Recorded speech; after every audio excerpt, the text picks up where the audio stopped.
Hey guys, I'm Nicole. In today's video, we are going to look at how to turn an idea into a story. So if you have a fantastic idea, like for a setting or a character that you think would make a really great story, then this video is for you. Before we dive in, I just want to mention that this is the first in a series of videos that I'm planning on making about storytelling and story structure and how to write a novel. So as you may know, I wrote a novel last year and I'm currently editing it. And there were 3 books that really helped me to plot my novel and be able to write it from beginning to end and not get overwhelmed by the process. And I wanted to share what I learned from those books with you. They were Story Grid by Sean Coyne, Story by Robert McKee, and Creating Short Fiction by Damon Knight.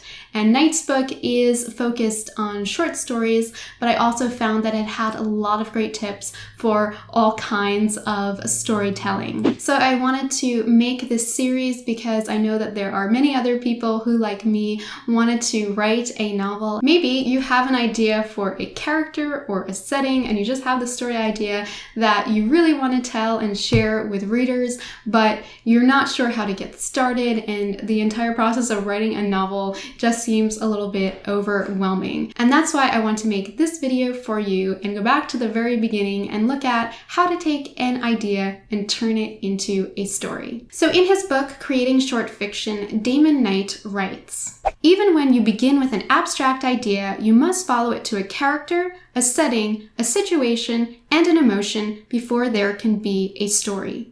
So I think this is a really fantastic quote from Damon Knight's book because it gives us the 4 different categories that story ideas can fall into, but it tells us that we need to have all 4 of those in order to turn them into a story. So usually when you come up with an idea for a story, it usually falls into one of those 4 categories.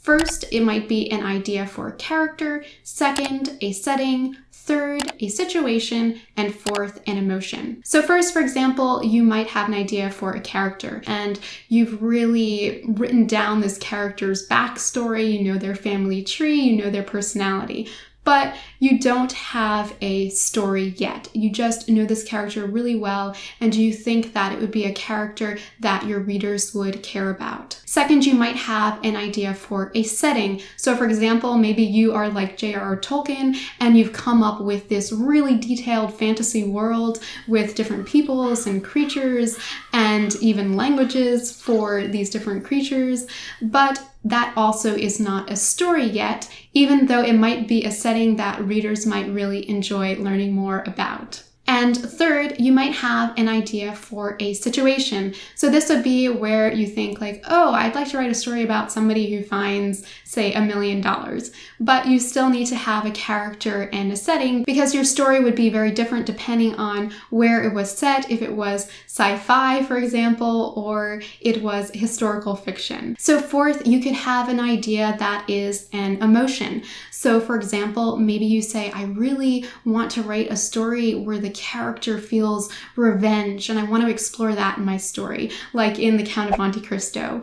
Or you have another idea, maybe you want to explore jealousy or something like that. You don't know who the protagonist is, you don't know who the villain is yet, but that can also be a story idea where you want to explore a specific emotion. But really, when you only have one of these elements, it's like having one puzzle piece and you can't complete the puzzle. So you need to have all 4 of them in order to have an idea that you can really develop into a fully fleshed out story. So let's see this in action. Let's say, for example, you came up with an idea that you wanted to write a story that was about an emotion, and the emotion is that the character is going to discover that their entire life is a lie, and you want to really explore how this emotion changes them and what they feel and what they go through. And of course, your story could take lots of different directions depending on what setting you choose and who you choose as your character and what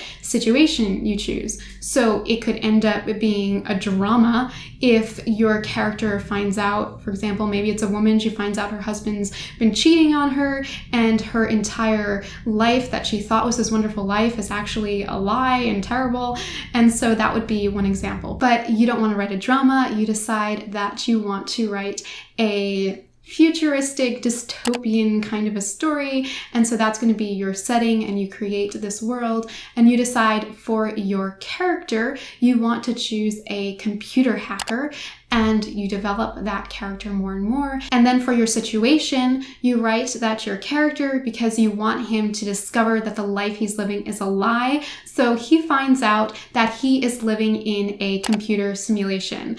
But whoops, we've just written the plot of The Matrix.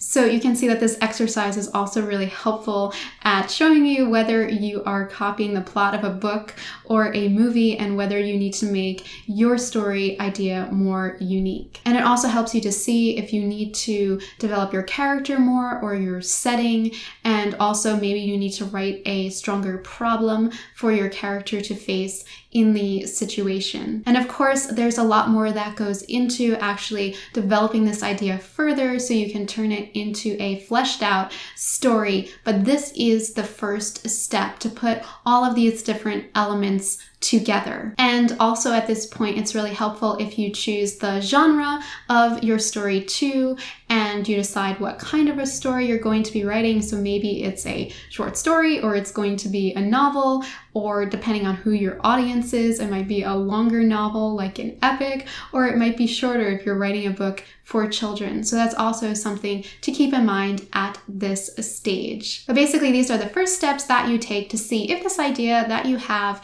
if you can develop it into a story. And they're really simple. It's just to come up with a character, a setting, a situation, and an emotion. If you enjoyed this video, be sure to give it a like, as that helps me with the YouTube algorithm, and also be sure to subscribe so you'll see the next videos in this series.